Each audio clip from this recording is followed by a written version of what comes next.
आप सभी का स्वागत है बच्चों। हम पढ़ रहे हैं कक्षा 5वीं हिंदी से प्रश्न बैंक और आज का जो टॉपिक है वह है चित्रकार मोर से प्रश्न अभ्यास। सही उत्तर चुनकर सही का निशान लगाना है आप लोगों को। देखिए यहाँ पर जो पहला ही प्रश्न है, पक्षी का शब्दार्थ है। पक्षी का शब्दार्थ, पक्षी को और क्या कहते हैं? पंछी कहते हैं। जी हाँ, ये इसका सही उत्तर है पंछी। पूछ और पक्ष नहीं, ये नहीं होता। ठीक। फिर हम देखते हैं दूसरा प्रश्न। रंगीन का विलोम शब्द है। रंगीन का विलोम शब्द रंग बिरंगा नहीं, रंगहीन। जी हाँ, ये इसका सही उत्तर होगा रंगहीन। और स है रंगीला, ये भी नहीं है। सही उत्तर है रंगहीन। मोर ने रंगों की पिटारी खोल दी, इस वाक्य में क्रिया है। यहाँ पर एक वाक्य है कि मोर ने रंगों की पिटारी खोल दी, तो खोल दी क्रिया है। ठीक है, तो यहाँ पर ब इसका सही उत्तर होगा खोल दी, ये सही उत्तर है। ठीक। मोर का पर्यायवाची है। मोर को और क्या कहते हैं? मोर को मयूर भी कहा जाता है, तो इसका सही उत्तर है चातक और कोकिल अलग पंक्षियों को कहा जाता है। ठीक है। श्वेत का विलोम शब्द है। श्वेत का विलोम शब्द, श्वेत का विलोम शब्द होगा श्याम। ठीक है, श्वेत का विलोम शब्द श्याम होता है, रंगीन और लाल नहीं होता। ठीक। फिर अगला हम प्रश्न देखें। तुम्हें कौन सा रंग सबसे अधिक पसंद है और क्यों?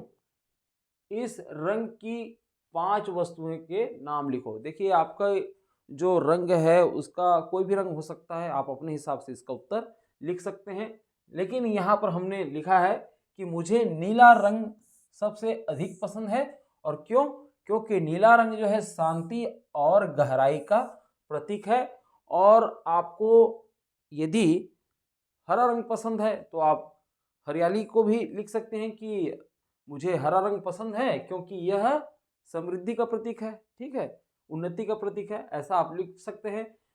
और यहाँ पर हम नीले रंग की बात कर रहे थे, तो नीले रंग की 5 वस्तुएं हैं, जिसमें से हम देखें तो आसमान, समुद्र, पेन, जीन्स, नीला फूल है ना, जिसको नीलकमल भी हम कह सकते हैं। नीलकमल जैसे नीला रंग का होता है। तो ठीक है, इस प्रकार से हम लिख सकते हैं।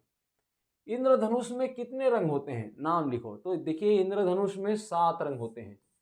बै यानी हप्पी नाला, देखिए बै आ नी हपी नाला, ये इस प्रकार से इसको पढ़ते हैं। ठीक है, तो बैगनी, नीला, आसमानी, हरा, पीला, नारंगी और लाल रंग ये होते हैं। ठीक। अगला जैसे प्रश्न है कि 5 रंगीन वस्तुओं के नाम लिखो। तो रंगीन वस्तुओं के नाम लिखना है तो तितली, रंग बिरंगा तितली होता है। मयूर में भी उसके जो पंख होते हैं रंगीन होते हैं। फिर हम गुब्बारे देखते हैं तो अलग अलग रंग के गुब्बारे होते हैं।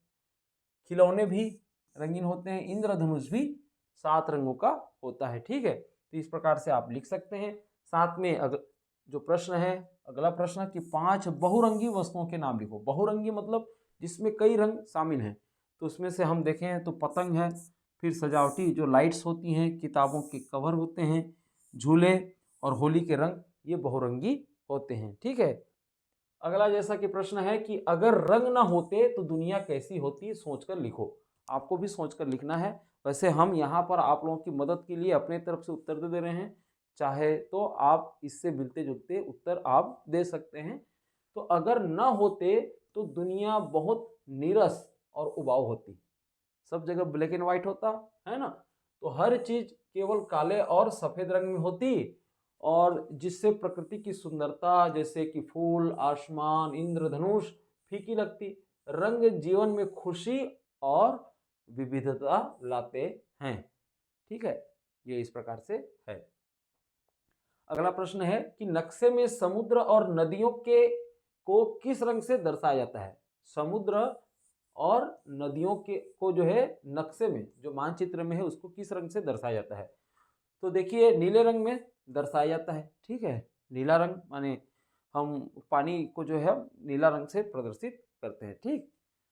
अब अगला प्रश्न है कि ट्रेनों के यातायात में रंग कहाँ काम आते हैं और उन रंगों का मतलब क्या है? देखिए ट्रेन के यातायात में जो रंग सिग्नल होते हैं, सिग्नल के लिए उसका उपयोग किया जाता है। जिसमें हम देखें पहला ही रंग जैसे कि लाल रंग रुकने का संकेत देता है, हरा रंग आगे बढ़ने का संकेत देता है, और पीला रंग जो है सावधान या सतर्क रहने का संकेत देता है।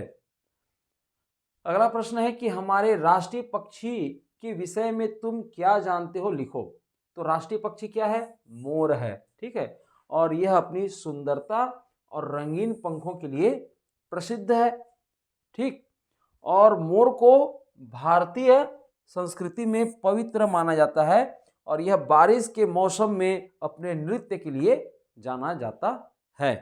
ये इस प्रकार से आप लिख सकते हैं। ठीक, अगला जैसे कि असाइनमेंट प्रदत्त कार्य है कि तुम्हारे आसपास के रहने वाले पक्षियों के नाम और उनके रंग को आपको लिखना है। तो जैसा कि यहाँ पर आप कॉलम कर सकते हो, एक तरफ जो है कौवा लिख सकते हो। कौवा जो है काला रंग का होता है। ठीक, तोता हरा रंग का और चोंच लाल रंग की होती है। फिर हम देखें मैना, मैना जो है भूरा रंग का होता है जिसके पैर पीले रंग के होते हैं। गौरैया जो कि भूरे रंग के और सफेद रंग का मिश्रण होता है उसमें। ठीक, नीलकंठ जो है नीला और हरा रंग का होता है और कबूतर जो है सफेद और हल्का ग्रे कलर में भी मिलता है। ठीक है, और मोर जिसमें हरा, नीला और सुनहरे पंख मौजूद होते हैं। तो इस प्रकार से आप असाइनमेंट अपना पूरा कर सकते हैं। फिर अगला हम देखें पक्षियों का महत्व हमारे पर्यावरण के लिए, जिसमें 10 पंक्तियों में इसकी रचना करना है। तो जैसा कि यहाँ पर है, पक्षी हमारे पर्यावरण के अभिन्न अंग हैं। पर्यावरण के लिए बहुत जरूरी है पक्षी। वे बीजों का फैलाव करते हैं और पेड़ पौधों की वृद्धि में वो मदद करते हैं। ठीक है, पक्षी जो है जो पेड़ पौधे के फल को खा करके उसके बीज को जो है दूर दूर तक फैलाने का काम करते हैं। ठीक है, पक्षी कीट पतंगों को खाकर जैविक संतुलन बनाए रखते हैं। ठीक है, जिसके लिए हम कीटनाशक का प्रयोग करते हैं, वो काम पक्षियां यदि रहती तो वो उसको खा जाती है ना। तो भी पक्षियों की संख्या कम हो गई है, इसलिए कीटनाशक का और अधिक प्रयोग हो रहा है। ठीक, तो इस तरह से हमारा जो खाद्य श्रृंखला है पूरी तरह से बिगड़ चुका है। ठीक है, अभी के हालात में देखें तो उनकी चहचहाहट के से वातावरण में मिठास घुलती है, अच्छा लगता है। उनके कलरव है ना, कलरव बोलते हैं, जो चिड़िया चहचहाती है उसको पक्षी का कलरव कहा जाता है। तो पक्षी पर्यावरण की स्वच्छता में भी योगदान देते हैं, साथ में मृत जानवरों को खाकर वे संक्रमण को रोकते हैं। पक्षियों की उपस्थिति पर्यावरण की सेहत का संकेत देती है। मोर, तोता और नीलकंठ जैसे पक्षी हमारे संस्कृति से जुड़े हैं।